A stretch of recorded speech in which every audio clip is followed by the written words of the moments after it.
कराची शहर के तमाम डिस्ट्रिक्ट में इस K4 प्रोजेक्ट के पानी के आने से तमाम शहरियों को घर में पानी फराहम किया जाएगा। 650 मिलियन गैलन का ये मंसूबा है।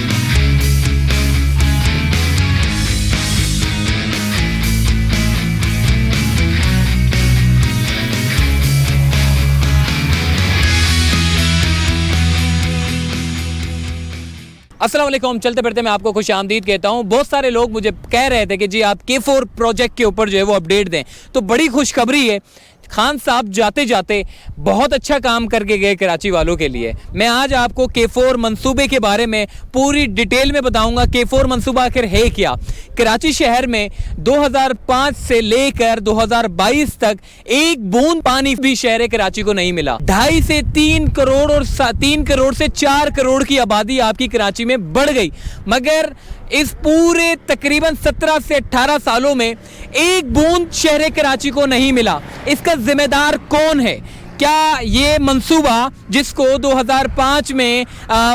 मुशर्रफ साहब की हुकूमत में इस मंसूबे को जो है वो लाया गया और बिल आखिर हमने देखा कि इस मंसूबे को जो है वो चलाया गया। फिर उसके बाद सिंध गवर्नमेंट ने इस मंसूबे को टेक ओवर किया और तकरीबन 17 साल 16 साल इस मंसूबे को हो गए। आज तक ये मंसूबा मुकम्मल नहीं हो सका।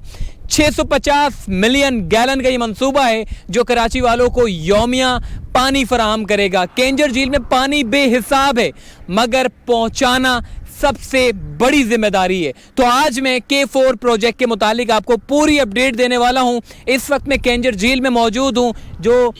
K4 प्रोजेक्ट जो कि यहां से अंदर 11 किलोमीटर अंदर जाता है। तो आइए पूरी डिटेल में मैं आपको बताऊंगा कि आखिर इस मंसूबे के साथ गेम क्या हुआ और जो खुशखबरी है वो कराची वालों को कैसे मिलने वाली है और क्या खुशखबरी है वो मैं आपको आगे चलकर बताता हूं। चलिए हमारे साथ।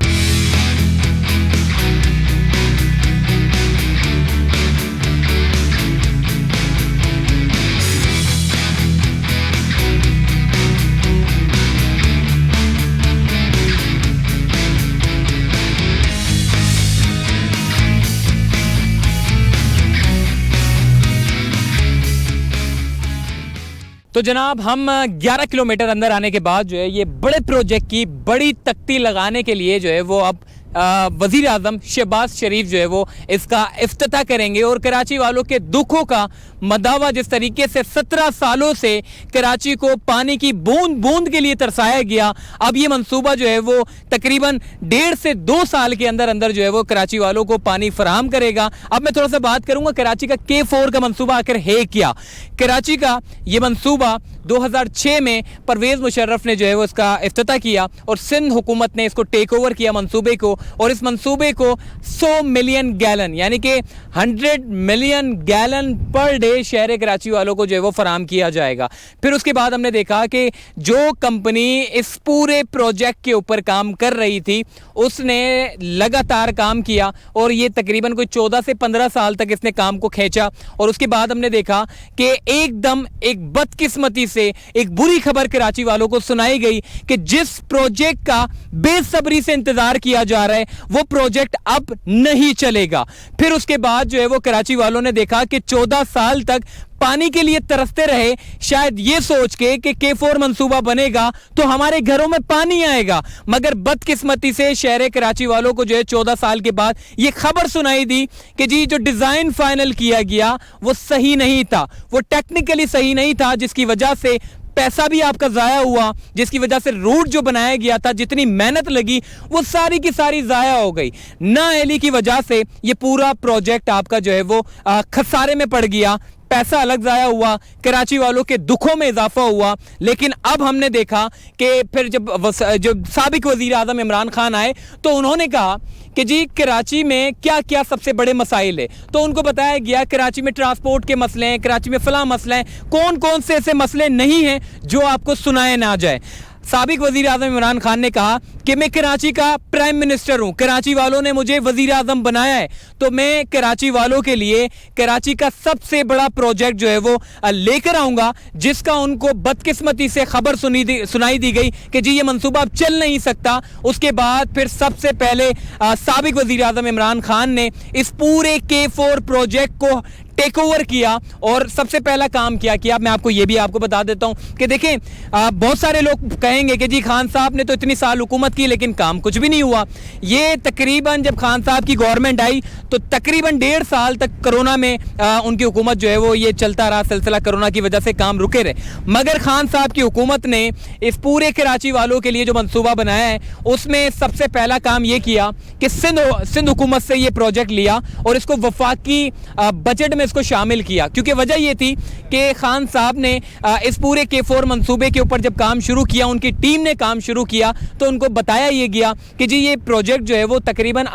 650 मिलियन गैलन की मंजूर शुदा इसका कोटा है और ये पानी जो है वो शहर कराची वालों को देना है। तो उसके बाद हमने देखा कि खान साहब ने एक नया जो है वो यानी कि कराची का जो वाटर बोर्ड का जो सिस्टम है उससे ये पूरा प्रोजेक्ट लिया और वापडा के हवाले किया, क्योंकि आपको पता है कि कराची का जो वाटर बोर्ड का जो निज़ाम है वो इतना कोई खसारे में जाता है या फिर इतना कोई या तो वो काम ही नहीं करते, और इतना बड़ा प्रोजेक्ट कराची का वाटर बोर्ड जो है वो उसको टेक ओवर कर रहा था। सबसे पहला काम खान साहब ने ये किया कि वाटर बोर्ड को जो है वो बीच से साइड किया और उसके बाद वापडा के हवाले किया, और वापडा ने सबसे पहला काम क्या किया कि जो कंसल्टेंट था, जो पुराना वाला था, जिसकी वजह से ये पूरा रोड खराब हुआ, पैसा ज़ाया हुआ, कराची वालों के दुखों में जो है वो इजाफा हुआ, तो वो जो कंसल्टेंट था उसको वापडा ने जो है वो उसको कैंसिल किया और उसके बाद उसको साइड करने के बाद एक नया कंसल्टेंट अपॉइंट किया। अब इस पूरे सिनेरियो में मैं आपको बताने जा रहा हूं, बड़ी डिटेल वाली बात है। अब जब खान साहब की गवर्नमेंट आई तो उन्होंने,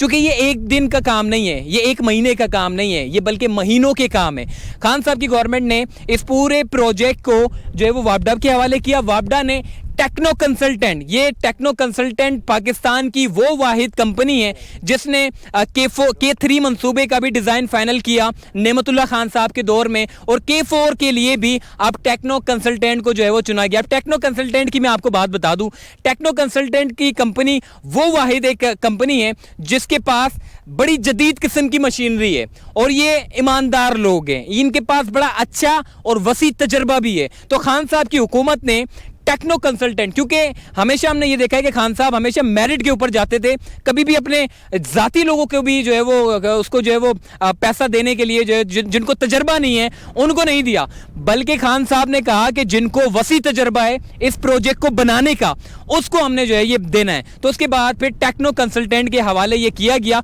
और टेक्नो कंसल्टेंट ने क्या किया, अब ये भी आप थोड़ा सा सुन लीजिएगा। टेक्नो कंसल्टेंट ने पूरा इसका जो 650 मिलियन गैलन पर डे योमिया जो शहर कराची वालों को फराहम किया जाएगा, यानी कि 65 करोड़ गैलन कराची वालों को फराहम किया जाएगा, उसमें हमने देखा कि पूरे टेक्नो कंसल्टेंट ने डिज़ाइन फाइनल किया, टेंडर्स इसके हो चुके, तमाम काम उसने पूरे किए, और उसके बाद हमने देखा जब ये जो एक इदारा है जिसमें फेडरल गवर्नमेंट भी बैठती है, उसमें प्रोविंस गवर्नमेंट भी बैठती है, उसमें तमाम इदारे बैठते हैं। अच्छा, जब टेक्नो कंसल्टेंट ने अपनी रिपोर्ट पेश की, उन्होंने कहा कि हमारे तमाम काम मुकम्मल हो चुके हैं, तो उसके बाद फिर सिंध गवर्नमेंट ने कहा कि जी हमारे पास इतनी कैपेसिटी नहीं है कि हम जो है वो 650 मिलियन गैलन कराची वालों को फराहम करें, क्योंकि हमारे पास सप्लाई का मसला है। उसके बाद फिर हमने देखा कि ये जो 650 मिलियन गैलन का जो पूरा जो 2 से 2.5 साल के अंदर खान साहब का ये ख्वाहिश थी कि पूरा एक साथ जो है वो कराची वालों के लिए कैंजर झील से पानी लेकर आए और 650 मिलियन गैलन जो है वो कराची वालों को फराहम करें। उसके बाद जब सिंध हुकूमत ने कहा कि जी हम तो इतना बर्दाश्त कर ही नहीं सकते, हमें सप्लाई का बड़ा मसला है, इसको फेज वाइज कर दें, तो उसके बाद फिर दोबारा से टेक्नो कंसल्टेंट ने इसके ऊपर काम शुरू किया और 250 मिलियन गैलन पर डे अब कराची वालों को फराहम किया जाएगा, और ये 3 फेसेस में किया जाएगा, यानी कि 250 मिलियन गैलन तकरीबन 1.5 साल में फराहम किया जाएगा। उसके बाद फिर एक 1.5 साल बाद जो है वो इसको मजीद इसको बढ़ा दिया जाएगा और इस तरीके से 650 मिलियन गैलन जो है वो पूरा किया जाएगा। तो खान साहब की हुकूमत ने इस पूरे प्रोजेक्ट के ऊपर बड़ी दिलचस्पी के साथ काम किया, यहां तक कि एक्निक की मंजूरी, जब खान साहब की गवर्नमेंट जाने वाली थी उससे पहले ही एक्निक ने तमाम फंड्स को जो है वो जारी कर दिए। 160 अरब रुपए फौरन जारी कर दिए, वो भी सिर्फ एक फेज के। अब आप ये अंदाजा लगा लें कि अब ये 3 फेज में बनना है और खान साहब की गवर्नमेंट ने कहा कि जी 650 मिलियन गैलन एक ही साथ आप दे दें। हम नहीं चाहते कि इसको फेज वाइज करें, मगर चूंकि सप्लाई का मसला था तो उसके बाद फिर हमने देखा कि इसको फेज वाइज की सूरत में जो है वो रखा गया। तो अब तमाम काम मुकम्मल हो गए। बदकिस्मती से खान साहब की गवर्नमेंट जा चुकी, मगर खुशकिस्मती से जो खान साहब ने काम किए हैं वो उसका जो सारा का सारा क्रेडिट है वो अब शहबाज शरीफ साहब वजीर आजम की हैसियत से कराची K4 मंसूबे का जो है वो इफ्तिताह करेंगे। बहरहाल ये सारे काम जो खान साहब ने किए वो उसको एक तरफ रखें, मगर मैं बहैसियत कराची की अगर बात करूं तो कराची वाले जो है वो तकरीबन 17 सालों से पानी की बूंद बूंद के लिए तरस रहे हैं। अब ये मंसूबा 260 मिलियन गैलन भी अगर उनको मिल जाता है तो यकीन जाने आहिस्ता आहिस्ता ये जब पानी इनको मिलेगा तो उसके बाद DHA में जितनी भी आपकी आबादी है, जितनी भी आपकी सुल्तानाबाद में आपकी आबादी है, जितनी भी नाज़िमाबाद में, जितनी भी गुलशन इकबाल में, लियाकताबाद में, कराची शहर के तमाम डिस्ट्रिक्ट में इस K4 प्रोजेक्ट के पानी के आने से तमाम शहरियों को घर में पानी फराहम किया जाएगा। ये एक बड़ा मंसूबा है जिसको 17 साल के बाद जब जब जब काले बादल छा चुके थे, जब तमाम हुक्मरान जो है वो पीछे हट गए थे, उस वक्त एक ही शख्स था जिसने खान साहब ने कहा कि कराची वाले मुस्तहिक हैं बड़े प्रोजेक्ट के। हालांकि अगर नालों की अगर मैं बात करूं तो 35 अरब रुपए का मंसूबा है जो कि 3 बड़े नालों के ऊपर जो है वो ये पूरे 35 अरब रुपए लगाने थे और उसके ऊपर बड़ा तेजी से काम हुआ। और अब हम देख रहे हैं 150 या 160 अरब रुपए जो फेज 1 में ये एकनिक ने मंजूर कर दिए। सब काम हो गया है, खान साहब की गवर्नमेंट चुके जा चुकी है, वरना खान साहब यहां पर आकर इसका इफ्तिताह करते और यहां पर काम होता। लेकिन बहरहाल